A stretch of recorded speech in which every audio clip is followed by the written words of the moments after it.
Toute l'Afrique de l'Ouest et même le monde en haleine du lundi au vendredi à 12h sur RTI1. J'ai bien dit le monde, oui le monde, parce que quel que soit l'endroit où vous vous trouvez, que vous soyez dans les airs ou même dans l'eau, vous pouvez nous suivre. Et c'est bien sûr grâce à l'application RTI Mobile. Ici c'est midi et tous les jeudis, vous le savez, nos sujets sont consacrés à des, on va dire, des sujets d'intérêt public. Vous êtes devant vos téléviseurs, eux, ils ont décidé d'effectuer le déplacement pour participer à l'émission avec nous. Salutations aux Sœurs Unies de Sikoji 4 de Yopougon. Salutations également aux amis d'Abidjan Weekend Expo. Et également, ils ont effectué le déplacement pour nous accompagner. Salutations aux amis de l'école Adams Marshall d'Abobo et de Yopougon.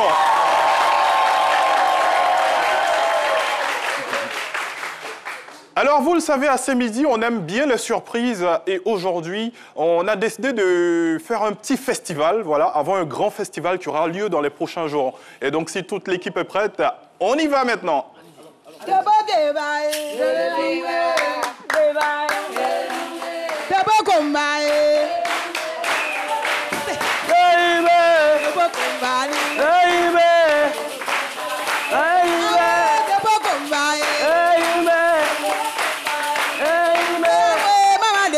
Yahweh, Yahweh, Yahweh.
On va dire à un festival de la culture et des arts donc qui va se tenir du 2 au 6 juin à Biaokoumans. Et pour en savoir davantage, nous invitons le docteur Bekagbe. Voilà.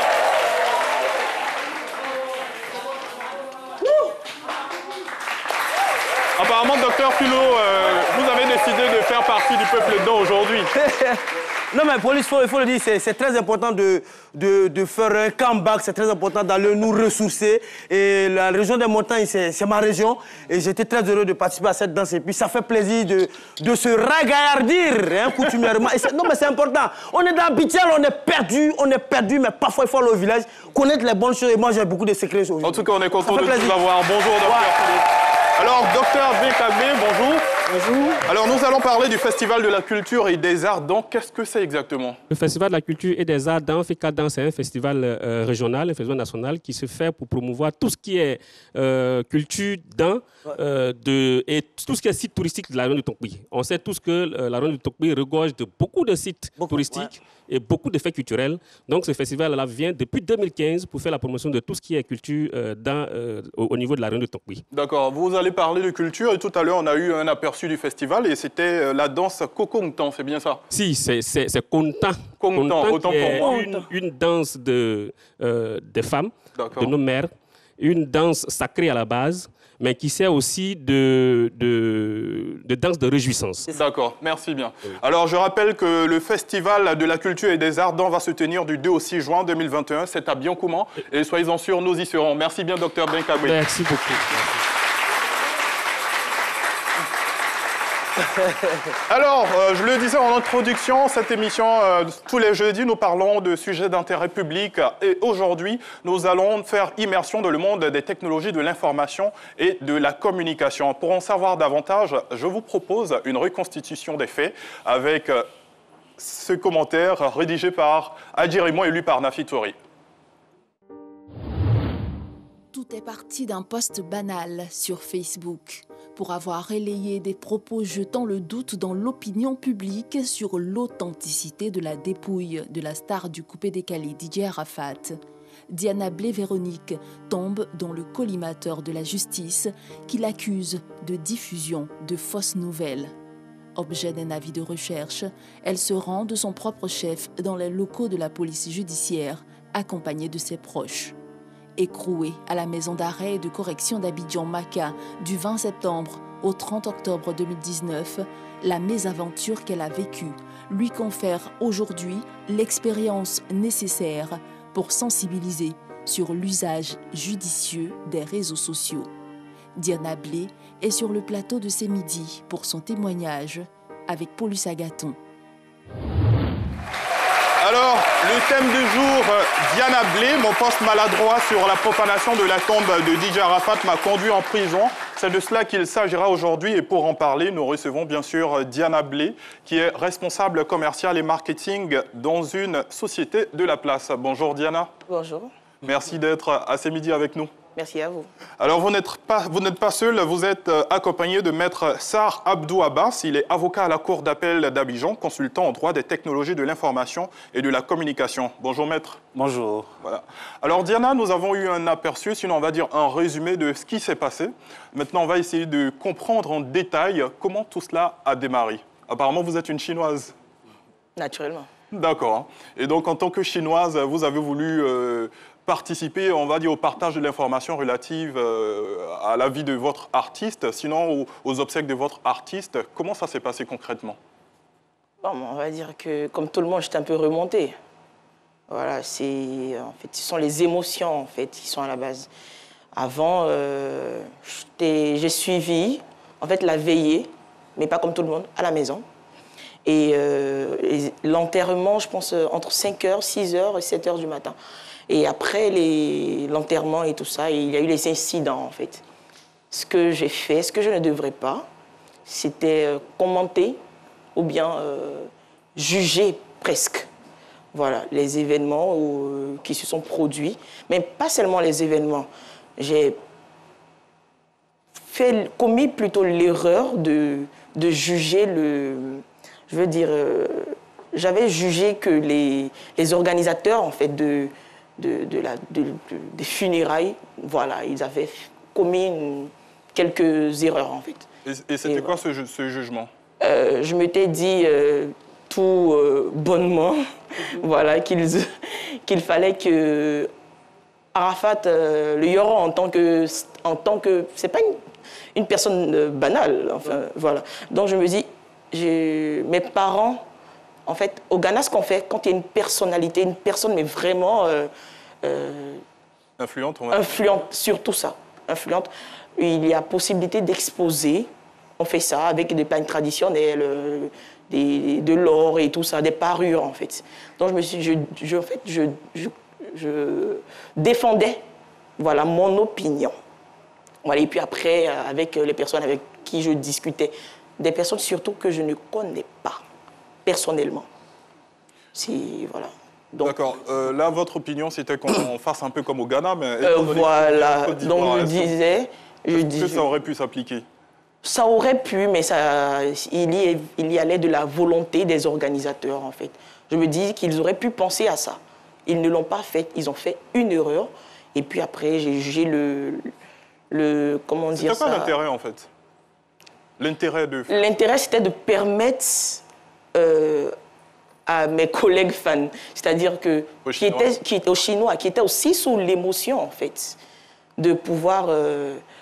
je vais m'exprimer comme on le fait chez nous à Djamé, faire descendre les sangarias. Ça veut dire leur permettre de se calmer un peu, voir au moins notre idole pour la dernière fois, pouvoir le contempler. Je me disais que ça, au moins, ça aurait pu calmer les ardeurs. Et puis, voilà, les choses qui se sont produites ne se seraient jamais produites. En fait. D'accord. Et apparemment, votre jugement n'a pas été simple. Non, il n'a pas été simple. L'erreur a été d'aller presque, enfin, je veux dire, refaire sortir des propos qui n'étaient pas... de vous? Non, qui étaient pour le moins irrespectueux. D'accord. Plutôt agressifs, en fait. C'est presque ça. D'accord. Mais il nous semble que vous avez accompagné ces propos d'une capture d'écran également. Oui, Non, la capture d'écran, en fait, c'était pas pour ce que je défendais. La capture d'écran, c'était surtout pour la fille en question qui expliquait comment des événements se sont déroulés du stade au cimetière de Williamsville. Comment les choses se sont un peu passées. D'accord. Et on va dire, votre jugement vous a porté préjudice. Oui. Comment cela s'est passé? Après avoir fini de discuter avec ces personnes-là, je me suis endormie. Et quand je me suis endormie, nous étions, je pense, aux C'était donc dans un groupe Facebook. Et je me suis endormie. Et aux environs de 7h30, 8h, 9h, presque 10h, je ne comprends pas, mon téléphone, mes deux téléphones se mettent à sonner, mais sans cesse. Je dis, bon, je n'ai pas considéré les appels. Là où j'ai... Mais c'était des patients que vous connaissiez quand même, qui vous appelaient? Non, c'était mes amis, et voilà. Et l'appel qui m'a fait tiquer, où je me suis réveillée, c'était celui de mon professeur à l'université, Dr Boga. Je dis, mais c'est pas un truc. Donc je prends l'appel et il me sort, mais ma fille, t'as fait quoi? Alors, on te cherche partout dans le pays, il y a quoi? Je me cherche partout. Comment ça? Je me cherche partout, mais je suis couchée dans la chambre et puis j'étais la seule qui était restée à la maison. Tout le monde était sorti, avait vaqué à ses occupations. Je n'avais pas cours, en fait, ce jour-là. Et donc, je décide comme ça de prendre le téléphone, de voir ce qui se passe. Et puis, je vois que j'ai ma tête en première partout dans le pays. Et je dis, mais waouh! Et je commence à... Enfin, j'ai essayé de m'informer, voir ce qui ne va pas. Et je vois que j'ai mon commentaire là, qui fait un peu la une voilà, des affiches. Et c'est là que j'ai compris ce qui se passait, en fait. D'accord. Et ils ne se sont pas juste contentés d'associer le commentaire à votre photo? Non. Il y a eu quelque chose de particulier sur lequel vous voulez revenir? Oui. Il y a eu que... Bon, en fait, j'avais enfin, c'était plus une retransmission, si on peut le dire. Oui. J'avais fait un copier-coller du commentaire de la fille en question et plus une capture. Donc, je défendais ma thèse et puis j'avais mon commentaire, en plus de son commentaire, dans mon commentaire, ce qui faisait que c'était plutôt long. Donc, je me dis peut-être que les gens n'ont pas pu prendre la peine de tout lire, en fait. Peut-être que s'ils avaient tout lu, parce que c'était tellement long, s'ils avaient tout lu, ils se seraient rendus compte qu'en fait, c'était plutôt un copier-coller ou voilà, mais moi, un truc. Moi, je veux savoir, vous avez dit que vous avez essayé à travers cette intervention-là, vous avez voulu interpeller les organisateurs des funérailles de Didier Arafat sur certaines pratiques. Est-ce que vous avez l'habitude de faire ça? Non. Mais étrangement, c'était la première fois que je m'immiscie dans quelque chose qui ne me regarde pas. Peut-être parce que vous étiez trop chinoise? Sûrement. C'est pour ça que je dis que c'était ça le problème. À part pour Didier Arafat, tout ce que les gens faisaient en Côte d'Ivoire, c'était bien? Non, je ne sais pas que c'était bien, mais je ne m'y intéressais pas en fait. Ce qui se passe sur Facebook, je n'ai pas à aller intervenir, dire vous avez fait ça, vous avez fait ci. Mais je veux dire, c'est sous l'émotion, comme je vous l'ai dit tantôt. C'est sûrement l'émotion qui m'a poussé à m'ingérer dans ça. Voilà. D'accord. Donc, après avoir posé ce acte, on va dire qu'il y a eu une série de conséquences qui a commencé à suivre. Oui, ce que j'ai fait en premier, c'est d'essayer déjà, sur séance tenante à mon réveil, d'expliquer aux gens qu'ils faisaient une erreur. Mais vous voyez, les gens, quand quelqu'un est sous l'émotion, il a les oreilles bouchées, presque fermées. Surtout que l'information avait déjà pris. Voilà. Du coup, ça n'a pas marché. Et puis, voilà, c'est comme ça que les événements ont commencé. D'accord. Alors, Maître Sarr, est-ce que sur Internet, on a le droit déjà de prendre la publication de quelqu'un, une capture d'écran, la reproduire sur notre profil, par exemple, et apporter un jugement? Bon, ce n'est pas totalement interdit, mais il faut le faire dans un cadre précis. Je voudrais préciser, rappeler que ce soit sur Internet ou dans la vie, chacun a la liberté d'expression. C'est une valeur qui est consacrée par la Constitution. Mais est-ce que cette liberté d'expression donne le droit, on va dire, de tout dire? Bon, justement, c'est ce à quoi je voudrais en venir. La liberté d'expression, c'est la faculté d'exprimer ses idées, ses opinions de la manière la plus libre possible. Toutefois, la Constitution précise que cette liberté d'expression est encadrée par la loi. Donc, on a la liberté d'expression sous réserve de respecter la loi. Donc, la loi a fixé certaines limites, notamment ne pas porter atteinte à la vie privée des gens, c'est-à-dire ne pas aller dans leur intimité, ne pas reproduire leurs images. Également, ne pas profaner, enfin, ne pas diffuser de fausses nouvelles, ne pas proférer des injures, ne pas proférer des éléments diffamatoires. Bon, elle, dans son cas, le fait qu'elle ait reproduit un commentaire, parce qu'il faut préciser que, certes, le commentaire n'était pas d'elle, mais le commentaire venait de quelqu'un, elle a pris le commentaire, elle se l'est attribué. Et malheureusement, dans le commentaire qui était fait, il y a des propos qui étaient pas totalement exacts. Notamment, je pense qu'on disait que le corps d'Arafat n'était pas le sien, parce qu'il n'y avait pas de tatouage. Donc, il y avait des éléments, ces éléments-là étaient vraiment sujets à caution, et étaient susceptibles vraiment de lui entraîner des soucis. Donc, il y a une liberté d'expression, toutefois, il faut respecter les limites fixées par la loi. D'accord. Donc, alors, pas diffuser de fausses nouvelles, et là, c'était le cas en l'espèce. Ben justement, ces limites qui sont fixées par la loi, est-ce qu'elles sont connues des internautes? Bon, c'est vraiment difficile. Malheureusement, il n'y a pas assez de sensibilisation. Parce que, après ce qui s'est passé avec Diane, il y a quelques temps, il y a quelques jours, il y a une dame aussi qui a profané des propos qui ont entraîné des morts. Donc, vous voyez que malgré les peines de prison, il y a toujours des gens qui utilisent Internet à des fins qui sont malsaines.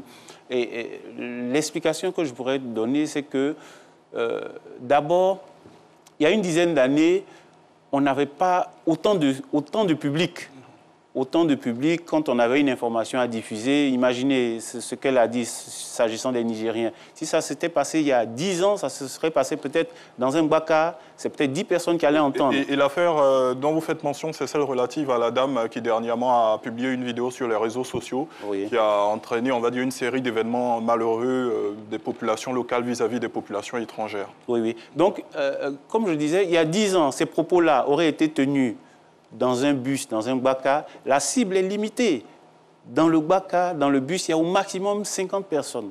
Mais aujourd'hui, la vendeuse d'igname, le servant, le gardien, tout le monde a un portable avec Internet. Donc, accessible, les informations sont totalement accessibles. De sorte que l'information que la dame diffuse, ce n'est plus les 50 personnes qui sont dans le bus, c'est toute la Côte d'Ivoire et éventuellement même hors de la Côte d'Ivoire. Donc, vous voyez, ça devient beaucoup plus répréhensible. D'accord. Alors, Diana, au moment des faits, est-ce que vous aviez connaissance que, on va dire, les commentaires, sinon le jugement que vous avez fait, pourrait causer en fait des conséquences graves? Non, enfin, je vous l'avais dit, après ça, moi, je me suis endormie. Hein. Donc, je ne pouvais pas m'imaginer que ça aurait une telle portée. Voilà, et voilà. Je voudrais préciser que souvent, ce genre de commentaires, les internautes ne le font pas nécessairement en ayant conscience de l'existence d'une loi. Ils le font souvent pour se valoriser. On va dire sous effet de mode. Voilà, sous effet de mode, avoir, comme on dit, beaucoup de likes, beaucoup de j'aime, et se faire passer pour des gens qui peut-être qu'ils ne sont pas. Est-ce que c'était votre cas, Diana? Non, je vous l'ai dit, c'était une discussion avec des gens. C'était pas pour me faire voir ou... Mais Diana, vous êtes quand même une étudiante, quand même. C'est vrai que vous avez agi sur le fait de l'émotion, mais vous saviez quand même que vraiment, quand ça donne à ce genre de pratique, quelque part, quand même, on peut être poursuivi. Non, mais... Il y avait ça quand même, au moins le minimum quand même. Non, mais tant que, je me dis, tant que je n'injure personne, tant que je ne porte pas atteinte à la dignité de quelqu'un, tant que je ne profère pas de propos agressifs ou quoi que ce soit, je me dis que, il n'y a pas de problème. Et puis, voilà, en plus, moi, je ne suis pas du droit, moi, je suis biologiste. Et puis, je voudrais préciser aussi que ce qui favorise ces commentaires, c'est ce sentiment un peu d'impunité et d'anonymat que chacun a. Je le disais tout à l'heure, on est dans un bacar, on est dans un bus, on est dans le bateau-bus, on a notre portable, on peut faire une publication, on est dans notre chambre, on fait une publication, et le fait qu'on soit dans cette chambre, on a l'impression que rien ne peut nous arriver. Je peux vous voir, vous, dans la rue, vous traitez, entre guillemets, d'imbécile. À la limite, est-ce que je peux le faire? Parce que vous êtes en face de moi. Mais par contre, quand je suis dans ma chambre, vous êtes loin, vous habitez à Cocody, à Yopougon, vous êtes en France, je dis, bon, ce monsieur-là, ce journaliste-là, c'est un imbécile, alors que je n'aurais pas pu le dire, simplement parce que j'ai l'impression que, comme je suis dans ma chambre, loin, il y a un sentiment d'impunité. On ne peut rien contre moi. Donc, ça délie un peu les langues. Les gens se permettent de faire beaucoup de choses. D'accord. Alors, Diana, à la suite de cela, vous l'avez dit, vos photos seront affichées partout sur les réseaux sociaux, dans la presse en ligne. Il y a un appel à témoins qui est lancé et de votre propre gré, voilà, vous décidez de vous rendre, on va dire, à la police. Oui, une semaine après l'appel à témoins. Voilà, avec mon père, enfin mes parents. Pourquoi avoir attendu une semaine spécifiquement? Enfin, je ne pouvais pas m'y rendre toute seule. Il faut être accompagnée d'un avocat et tout ce qui va avec. D'accord. Et puis je voudrais préciser quand même que dans son cas, la pression est telle que vous vous dites, vous ne pouvez pas passer tout votre temps à vous cacher.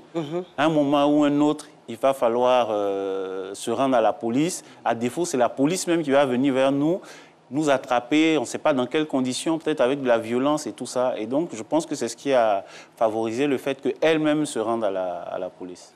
Et puis je crois bien que moi aussi, j'ai bonne mémoire, elle a fait une sortie encore pour présenter des excuses. Oui. Oui. Après la police ou avant la police? Non, quand on fait une gaffe, on s'excuse. Avant que vous ne vous rendiez à la police? Oui. J'ai présenté des excuses parce que c'est tout à fait normal. Tu fais une bêtise, tu ne savais pas. Tu fais une bêtise, tu t'excuses. Et puis, c'était toute la nation, il fallait quand même que je... Malheureusement, l'excuse n'est pas arrivée loin, comme on dit, en ivoirien. Oui, mais au moins, j'ai présenté mes excuses. Surtout à la famille du défunt, pour avoir créé tout ça. Et par la suite, vous vous rendez à la police? À la PJ. Oui. Il y a... Et quand je suis arrivée à la PJ...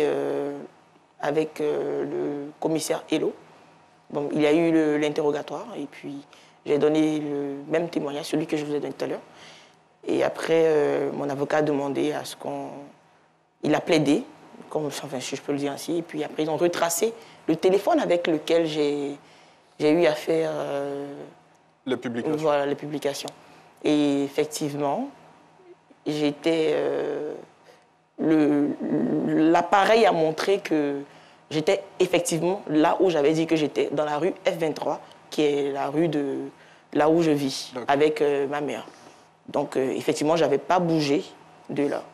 Donc, le chef d'accusation est alors, puisque j'étais dédouané de profanation avec toutes les preuves. Parce qu'il faut dire que lorsque la capture a été faite concernant votre publication, le commentaire qui avait été mis, c'est que c'était vous qui étiez responsable. Voilà, de la profanation de la tombe de DJ Arafat. Donc, avec les recherches, finalement, le traçage du téléphone, tout ça, j'ai été dédouané de profanation à la PJ. Et puis, le chef d'accusation est passé à diffamation et trouble à l'ordre public. Du fait d'une partie de mon commentaire. Voilà. D'accord. Alors, Maître Sarr, quand on se retrouve dans cette situation, est-ce qu'il y a des alternatives? dans la situation de Diane. Oui. Bon, c'est difficile. Quand elle-même, elle a dit, elle a reconnu qu'elle a posé des actes qui n'étaient pas recommandables. Donc, elle avait déjà fait un pas en s'excusant publiquement, mais également à la police, il me semble qu'elle a également présenté des excuses. Bon, la seule chose, c'est vraiment agir avant. Éviter autant qu'on peut d'avoir des commentaires, des propos que personnellement on n'aurait pas pu tenir face à un public. Donc il faut avoir le maximum de réserve possible, sur Internet surtout. D'accord. Et elle, dans son cas, André, vous n'avez pas reçu de convocation, vous êtes levé tout de suite, vous êtes parti à la police? C'est ça. Il y a eu un appel à témoins? Non, il y a eu un appel à témoins D'accord. sur Internet. D'accord. Donc, vous êtes, on va dire, condamné pour trouble à l'ordre public. Déjà, il y a un premier procès Il y a eu un au premier niveau procès. de la police judiciaire, c'est bien ça. Il y a ensuite un deuxième procès en première instance. Oui, en première instance.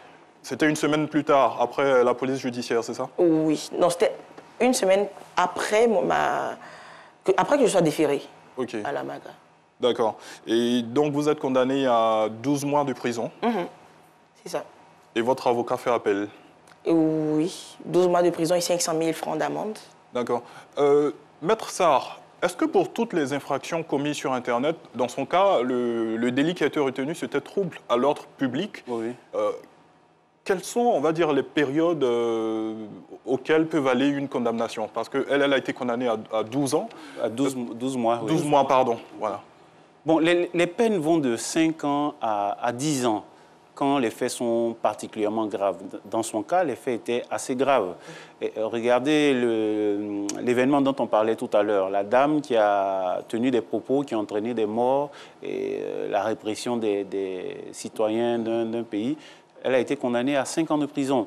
Donc les peines sont assez graves. Et ces peines, la gravité de ces peines-là est surtout liée à la cible qu'on a atteinte. Comme j'ai dit tout à l'heure, il y a quelques années, la cible, c'était juste une cinquantaine de personnes. Mais aujourd'hui, les propos que vous tenez sont perceptibles par toute la Côte d'Ivoire et éventuellement le monde entier. Et on ne sait pas comment les gens peuvent réagir. Donc c'est pour ça que les peines sont quand même assez graves.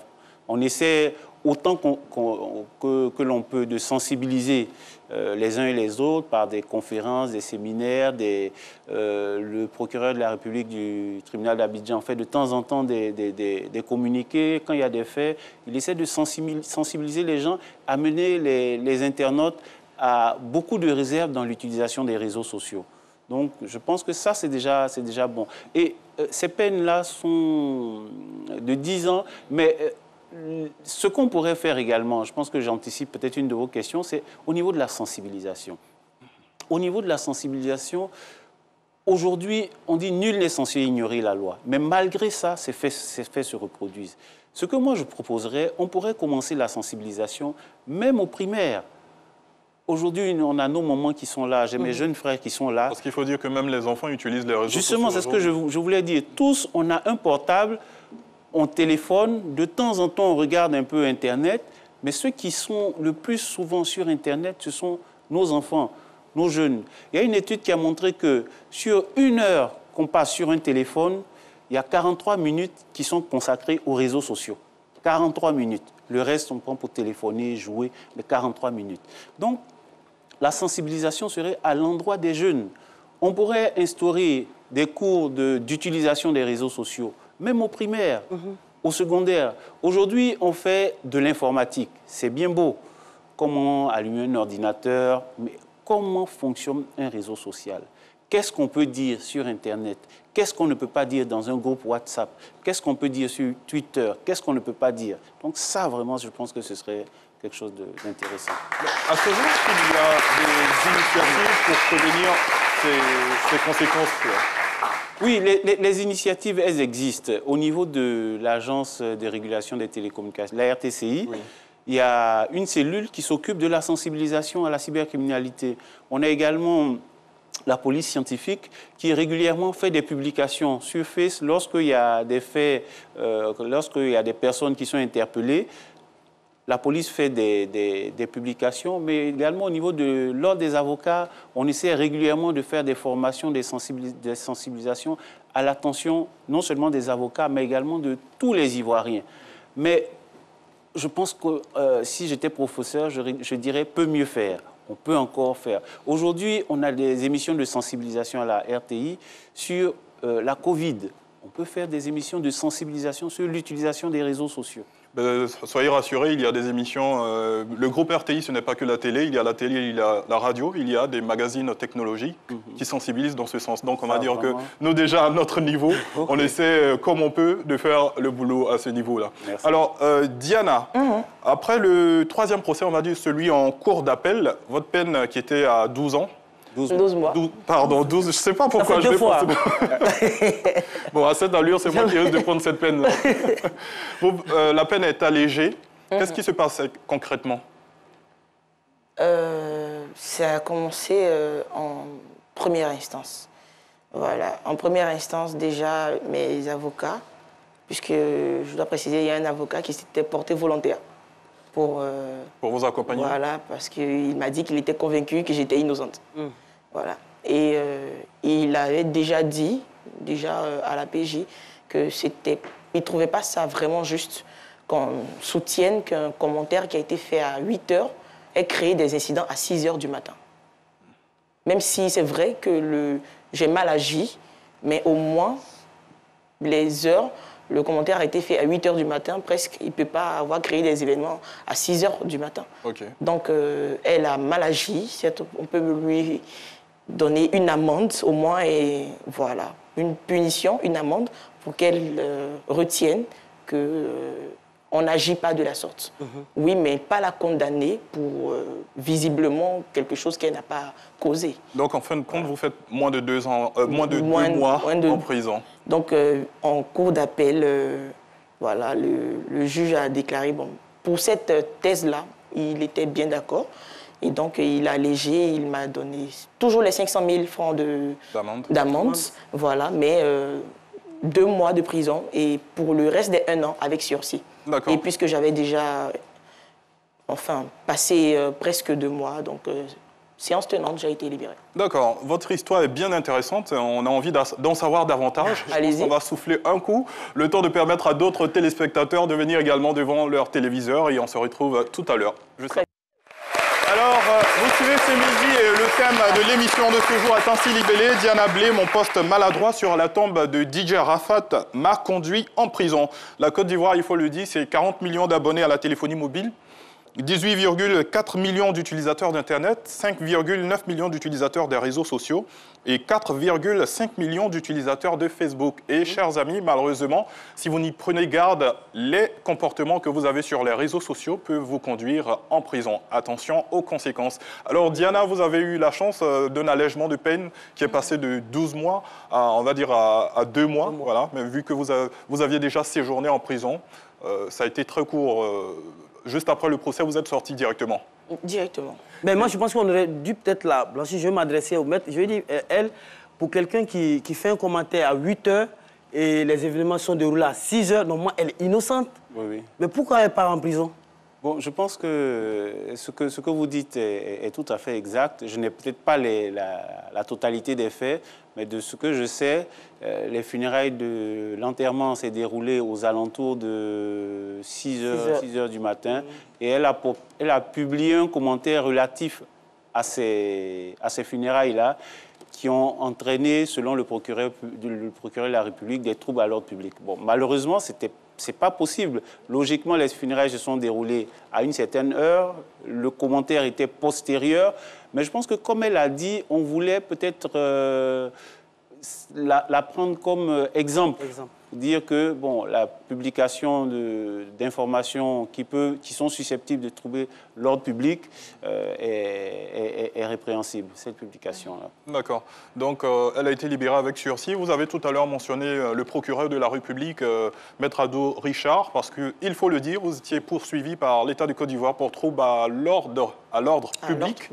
Et je pense que, concernant le procureur Ado Richard, vous avez quelques sentiments?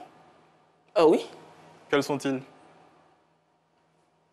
Sincèrement, En début, je l'ai détesté, mais après, je me suis dit que c'est comme un père. Hein. Ton enfant, il fait une bêtise, après, tu veux lui donner une correction. C'est vrai que la correction, elle est excessive après, ou bien un peu démesurée, mais bon. Donc... D'accord. Alors là, c'est vrai que vous êtes sorti de prison, mais la vie n'a pas repris normalement tout de suite. C'est clair. Qu'est-ce qui s'est passé à ce moment-là? J'ai dû dire bonjour à tout le monde dehors. On va commencer par ça. Parce qu'on vous identifiait partout. Oui, j'ai dû répondre aux questions de mais combien de personnes. Voilà. Et là, à un moment, vous avez jugé nécessaire de vous effacer? J'ai quitté le pays. Je suis allé au Ghana, parce que j'ai un côté, voilà. Je suis allé, voilà, parce que, tenez-vous bien, quand je suis sorti de la prison, 2 semaines après, j'ai su que j'étais enceinte. D'accord. Voilà, donc je suis allé, voilà, et je suis revenu ici pour accoucher. Voilà, c'est tout. Après combien de temps au Ghana? Juste 2 semaines. Vous avez fait juste 2 semaines au Ghana. Et vous ne vous êtes pas remis spontanément sur les réseaux sociaux? Mais non. Mais ça vous a ouvert des portes quand même, parce que toute la Côte va parler de vous. Mais je vois même aujourd'hui, vous, grâce à ça, donc naturellement, ça m'a ouvert des portes. Comme pour dire, à quelque chose malheur, bon. Si elle n'avait pas vécu ça, elle n'aurait certainement jamais rencontré... Oui, ni vous, ni Maître Sarr. Comment elle a cherché même, Dieu merci, mais elle est venue. D'accord. Mais les choses ne sont pas forcément passées aisément en prison. Qu'est-ce qui s'est passé? Aisément. Pour vous? C'était des colonies de vacances. Comment on peut aller en prison et dire qu'on est en colonie de vacances? Oui, parce que contrairement à ce qu'on se fait comme idée en dehors de la prison, peut-être c'est la grâce divine, puisque je suis fervente croyante, je crois beaucoup en Dieu, mais c'était plutôt comme une colonie de vacances. Je suis allée découvrir un monde. Les dames en prison, ça va vous étonner, mais elles sont très gentilles. Si je peux vous en parler.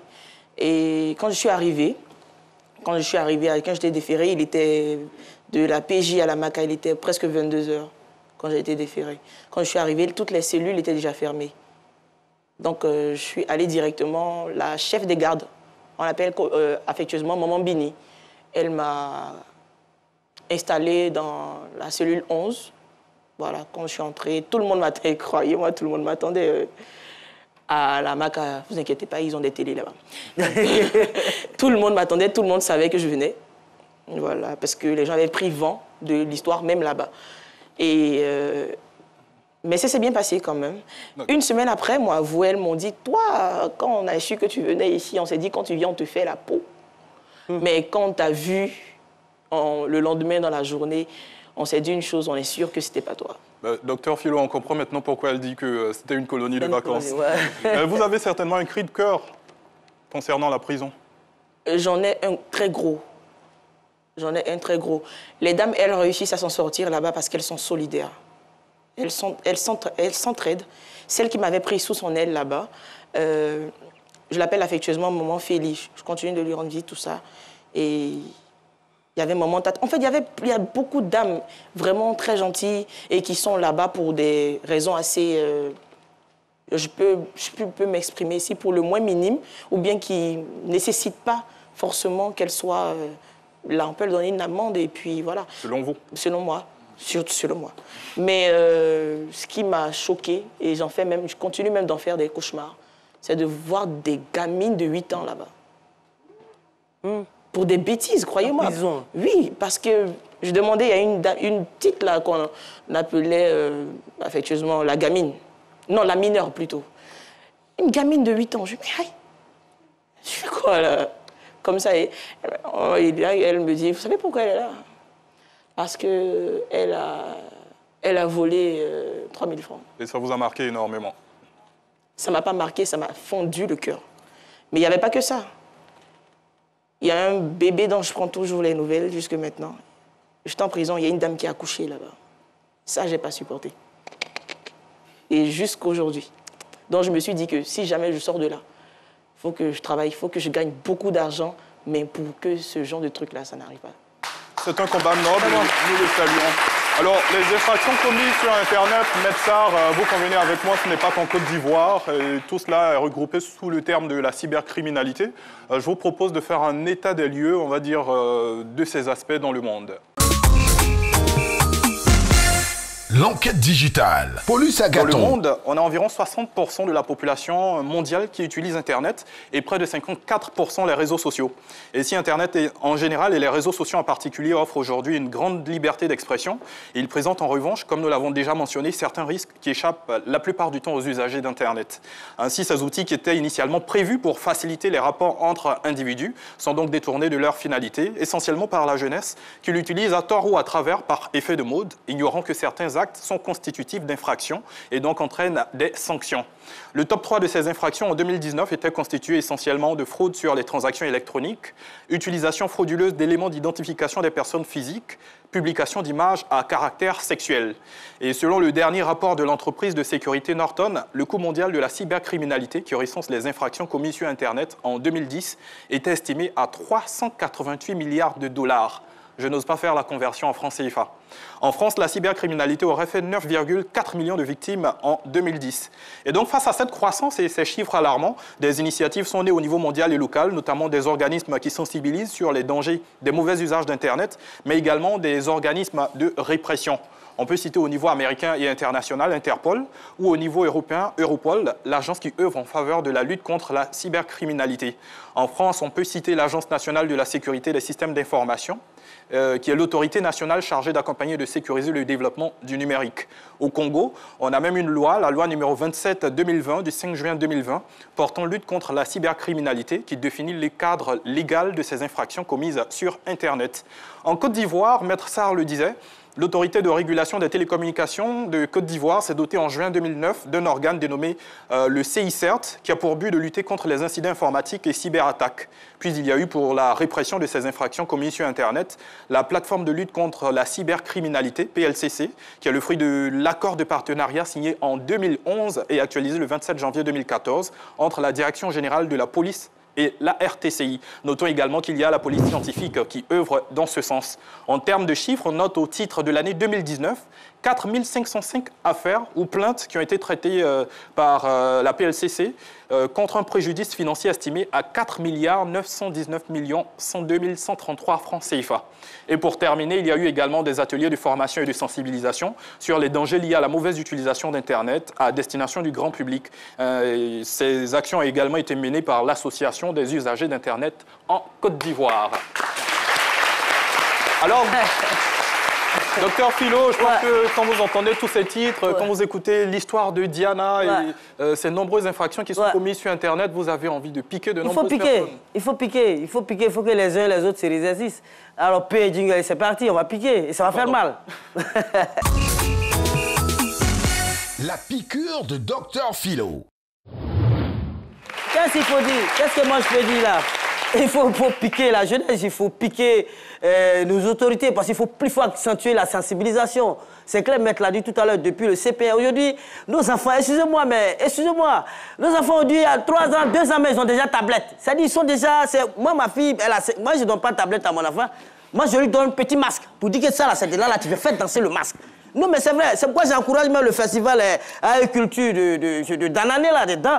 Parce que quand les enfants vont aller à ce festival, il faut que les parents parlent à nos enfants. Ils sont venus, on est perdu à Abidjan. On est perdu, regardez là, pour rien. Question que c'est pas pour elle. Elle a déposé, elle est là en prison, cadeau. Ça a sali son casier judiciaire. Vous voyez? Il faut qu'on accentue la santé. Et si possible, même le gouvernement, même nos autorités, même ceux qu'on attrape dans ça là, c'est sur les mêmes réseaux sociaux, on a qu'à balancer pour leur dire voilà ce qu'il est là. C'est-à-dire quand tu maltraites à prison, quand tu t'attrapes, on a qu'à filmer pour montrer aux uns aux autres. Ils vont aller là, ils vont voir, pour croire. C'est ça qui est clair. N'importe qui, c'est là, avec 200 francs connaissance, ils parlent n'importe quoi. Et même il y a des autorités qui les insultent. Pourquoi? Ouais, docteur pourquoi la jeunesse... Regardez la dame de Mawa Fofana, qui a été condamnée à 5 ans. Pourquoi? Il s'est tiré d'environ 19 minutes. Tu as quoi avant dedans? Il t'a boulot bas là, il veut filmer, tu as filmé. Il t'a attrapé, il a fait 5 ans de prison. Et même, je vais piquer.